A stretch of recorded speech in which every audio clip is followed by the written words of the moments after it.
Bakit walang taong neutral? Either kaaway tayo ng Diyos or kakampi tayo ng Diyos. Bakit walang neutral? Pag-usapan po natin yan sa devotion natin na ito. Magandang araw po sa bawat isa sa inyo. Welcome back to our 365 Daily Devotions Seminary Edition. Now, gusto ko mambatiin sila Diding Villanueva, Ricardo Saclao, and Milagros Pangan. Now, yung topic po natin ngayon ay Pelagius. Pelagius. Sino ba yung Pelagius na yan? Ano ba yan? Si Pelagius po, isa po itong tao na nabuhay noong unang panahon, one of the leaders ng church na kinukonsider po na maling katuruan yung kanyang tinuturo. Pelagius. So, dapat bang kasama yan sa devotion natin? Kasama ba dapat yan sa seminary edition? Napagdesisyonan ko po na isama yung Pelagianism na topic natin kahit na mahirap, no? Kasi po maraming Pilipino Pelagius or Pelagian yung thinking o yung pananaw.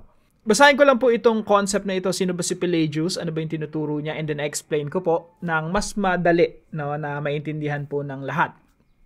And explain ko rin po bakit maganda at dapat nating malaman itong topic na ito. So, Pelagius was a 5th century British monk who taught that human beings are born morally neutral and capable of obeying God's commands without divine grace. So, isa po siyang monk, leader ng church long time ago. 5th century po. Pwede nating sabihin mga 300 AD, 300 years before, after the birth of Jesus Christ, pinanganak siya, and then later on, naging leader po siya ng church. So, his teachings, later known as Pelagianism, so si Pelagius, ang katuruan niya ay Pelagianism. He denied original sin and claimed that people can take the first and most important steps towards salvation by their own willpower. So marami pong mga tao, kahit maraming mga Pilipino, ganito rin yung mentality. Kaya kong maligtas sa pamamagitan ng kabutihan ko. Kailangan ko lang magpakabuti, maliligtas ako, aaprobahan ako ng Diyos, bibigyan ako ng pabor ng Diyos. So maraming tao nakaasa sa kanilang sariling kabutihan, sariling kakayahan para iligtas ang sarili.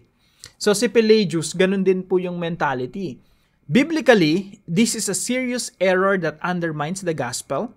Scripture clearly teaches that we are spiritually dead apart from God's grace and that salvation is entirely a work of God from beginning to end. Pelagianism exalts man while the true gospel exalts Christ. So, sabi po rito sa Ephesians chapter 2 verse 1 to 5. Nagsimula po yung devotion natin sa tanong na, meron bang taong neutral? Kay Pelagius po kasi, neutral. Pwede mong piliin si Lord, pwede mong hindi piliin si Lord. No? Pwede kang gumawa ng mabuti, pwede kang gumawa ng masama. Pwedeng kakampi ka ni Lord, ikaw yung magdidesisyon. Pero alam niyo po sa Bible, walang taong neutral. Hindi ka pinanganak na neutral. Pinanganak tayo na malayo na sa Diyos. Pinanganak tayo na patay na sa kasalanan. Pinanganak tayo na mga kaaway ng Diyos. Hindi tayo neutral na para bang mayroong demonyo at anghel sa magkabilang tenga natin, tayo magdidesisyon kung sino yung kakampihan natin.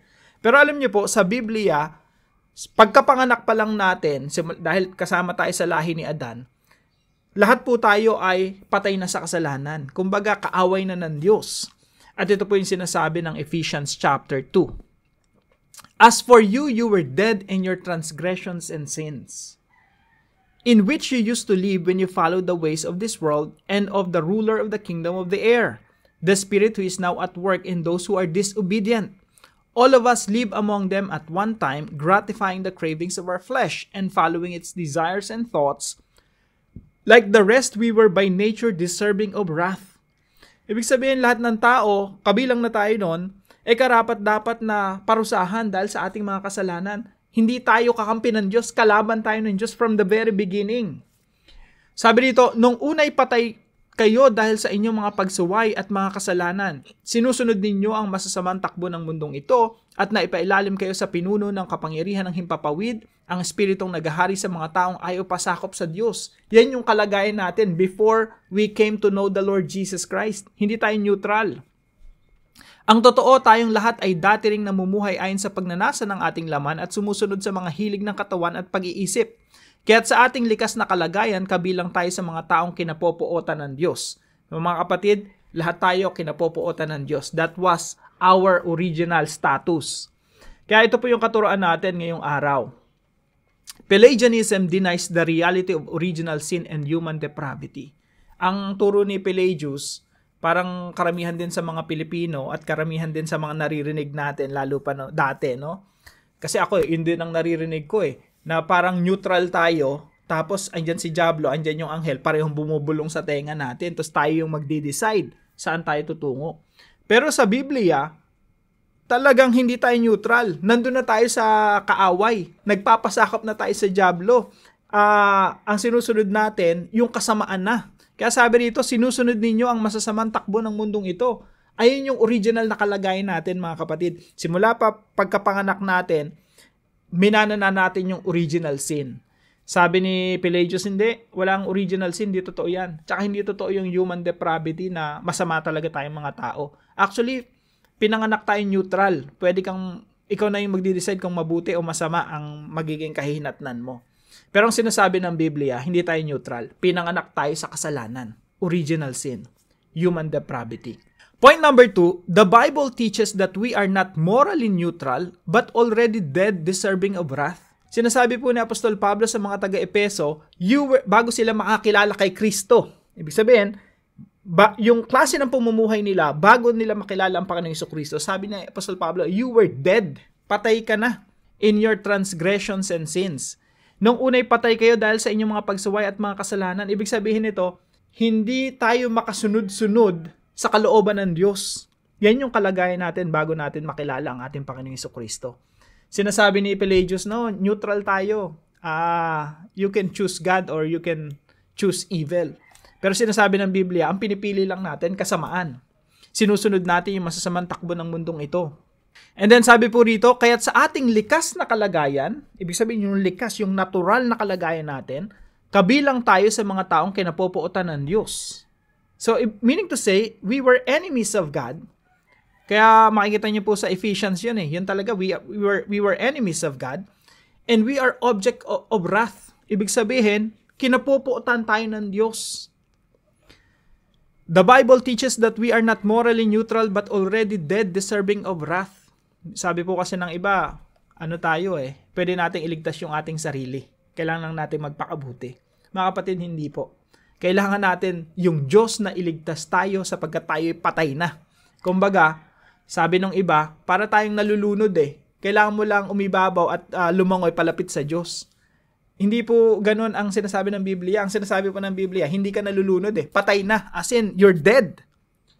Kinhabagan ka lang ng Diyos, kinaawaan ka lang ng Diyos, kaya kanya binuhay spiritually para makarespond, para makalapit sa Diyos. So ito po yung sinasabi ng verse 4. Subalit napakasagana ng habag ng Diyos at napakadakila ng pag-ibig niya sa atin. So tayo patay na, unable to respond to God. Ibig sabihin, ayaw nang lumapit sa Diyos, wala nang kakayahang lumapit sa Diyos, patay na. Pero sabi sa verse 4, subalit napakasagana ng habag ng Diyos at napakadakila ng pag-ibig niya sa atin. Nung nakita niya tayong patay na sa kasalanan, hopeless and helpless, kinhabagan niya tayo at inibig. Bagamat tayo nagre-rebelde, nagpapakalayo-layo sa Diyos. Kaya po point number 3 natin, salvation is not initiated by man's will, but by God's will and sovereign mercy. Yung kaligtasan po natin ay hindi natin in-initiate yan. Kumbaga hindi natin sinabing, okay, ililigtas ko yung sarili ko. O ilalapit ako sa Diyos para maligtas. Hindi po ganun Yung Diyos, yung nag-initiate ng ating kaligtasan. Kaya po, salvation is not initiated by man's will, but by God's will and sovereign mercy. Ibig sabihin, patay ka na, kinhabagan ka ng Diyos. Binuhay ka spiritually. At dahil doon, yung kumilos ang Diyos sa iyong puso at dahil doon, nanampalataya ka sa Panginoong Jesucristo at ikaw ay naligtas. Sabi po dito sa verse 5, tayo'y binuhay niyang kasama ni Kristo. Binuhay po tayo spiritually. Dati patay tayo.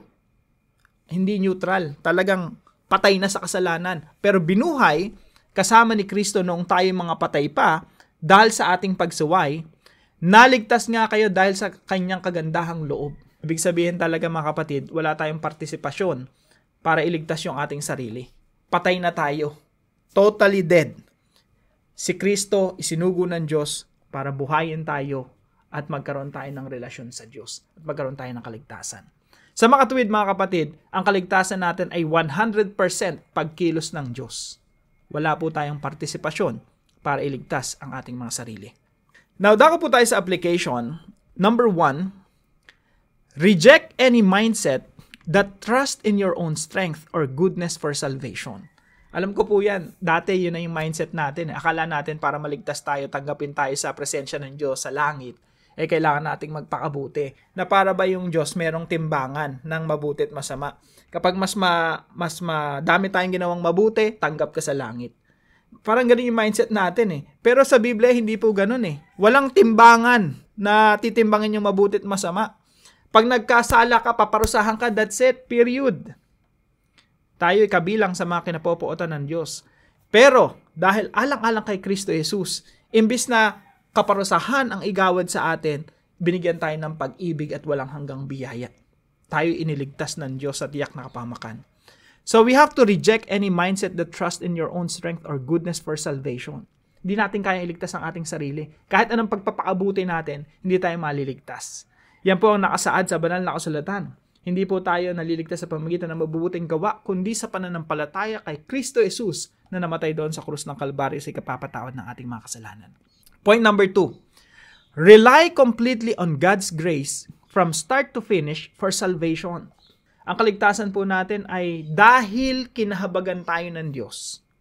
Again, ang isang taong patay, hindi kayang iligtas ang kanyang sarili. Ang isang taong patay sa kasalanan, hindi kayang gumawa ng kahit anong kaparaanan para maligtas. Kaya po yung kaligtasan natin ay 100% God's work, God's grace. Biyaya ng Diyos, nahabag ang Diyos sa atin, inibig tayo. Ang isang taong patay hindi kayang piliin ng Diyos. Ang Diyos ang pumili sa atin upang bigyan tayo ng kaligtasan. And number 3 po, proclaim a gospel that glorifies God's grace, not human effort. Ang gospel po na ipinoproklama natin sa mga tao ay hindi sabihin sa kanila na magpakabuti ka para maligtas. Ang gospel po natin ay si Jesucristo ay naparito upang iligtas ka sa iyong mga kasalanan at sa kaparusahan na dapat ay ikaw ay tumanggap. Dahil si Kristo ang tumanggap ng kaparusahan na para sa atin. 100% yung salvation ay pagkilos ng Diyos sa ating mga buhay. Proclaim a gospel that glorifies God's grace, not human effort. Saan po natin makikita yan? Sa karugtong po ng mga verses ng Ephesians chapter 2. Sabi po rito sa verse 7, in order that in the coming ages He might show the incomparable riches of His grace. Gusto ipakita ng Diyos yung grace niya. Kaya po ang gospel natin, ang itinataas yung biyaya ng Diyos, hindi yung effort ng tao para iligtas yung kanilang mga sarili. So sabi dito, so that in the coming ages He might show the incomparable riches of His grace expressed in His kindness to us in Christ Jesus. Verse 8 po, basahin ko po sa Tagalog. Sapagkat sa biyaya kayo'y naligtas sa pamamagitan ng pananampalataya at ito'y hindi sa pamamagitan ng inyong sarili, ito'y kaloob ng Diyos. I hope that's clear mga kapatid sa lahat ng mga nakikinig dito sa ating mga devotions. Clear sa atin na ang kaligtasan ay biyaya ng Diyos. Regalo ng Diyos sa atin na hindi natin pinagpaguran, hindi natin pinaghirapan dahil hindi natin kayang iligtas ang ating mga sarili. Sapagkat sa biyaya kayo'y naligtas sa pamamagitan ng pananampalataya at ito'y hindi sa pamamagitan ng inyong sarili. Ito'y kaloob ng Diyos. Hindi sa pamamagitan ng mga gawa upang ang sinuman ay wag magmalaki. Kaya po yung gospel na ipinoproklama natin kahit dito sa mga devotions natin, it is the gospel that glorifies God's grace, not human effort. Wala po tayong kakayanan para maging karapat-dapat sa harapan ng Diyos. Si Kristo po ang namatay doon sa krus ng Kalbaryo, naglinis sa ating mga sarili, nilinis tayo mula sa ating mga kasalanan upang maging karapat-dapat tayo sa harapan ng Diyos. Now, para po sa ating discussion, why is it dangerous to believe that we can earn God's favor or salvation by our own will or goodness? At samahan niyo po ako sa panalangin. Holy God, I confess that apart from you, I am dead in sin and without hope. Thank you that salvation is not about my effort, but your grace. You made me alive with Christ, not because I earned it, but because you are rich in mercy. Help me never to trust in myself, but only in the finished work of Jesus. Keep me from pride, self-righteousness, and performance-driven faith. Let my life point to your saving power and not my own ability. I rest fully in your grace today. In Jesus' name I pray. Amen and amen.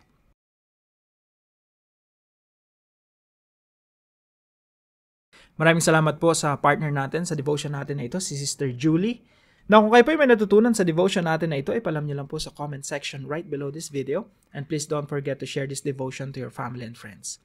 God bless you po mga kapatid. See you po tomorrow 5 a.m. dito sa ating Daily Devotions.